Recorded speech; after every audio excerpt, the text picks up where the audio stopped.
Okay, hello, dear doctors, nurses, health team, and medical students. How are you today? Today we are going to evaluate next question about cardiology.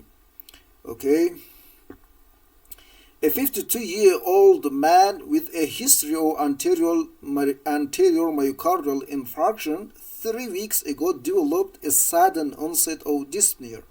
He has a blood pressure of 100 on 60 mm Hg, a pulse rate of 100 beats per minute, oxygen saturation 88%, and his chest is audible for bilateral crackles.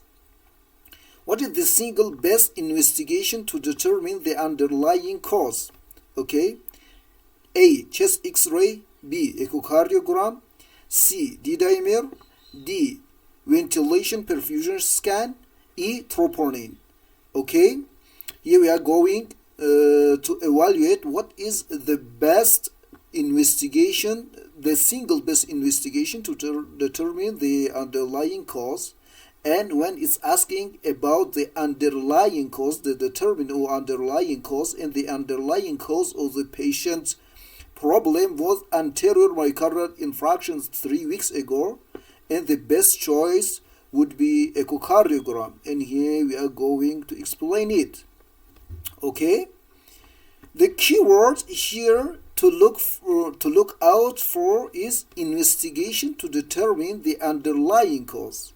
A chest X-ray might show features of pulmonary edema, but it will not show the underlying cause. An echocardiogram is more likely to identify the underlying cause, whether it be a post-myocardial infarction complication such as ventricular aneurysm, infarct expansion, acute mitral regurgitation from papillary muscle rupture, or ventricular septal rupture. And here is the point. We are going to evaluate the underlying cause, and the best choice is echocardiogram. Okay?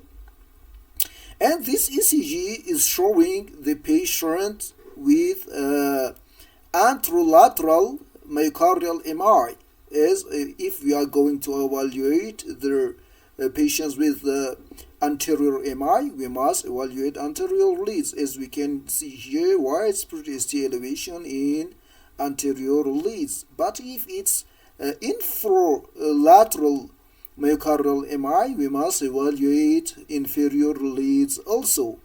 Okay, as we can see in this ECG, the patient has MI, anterior MI, as we can see widespread ST elevation in the patient's anterior leads. Okay, thank you for your attention.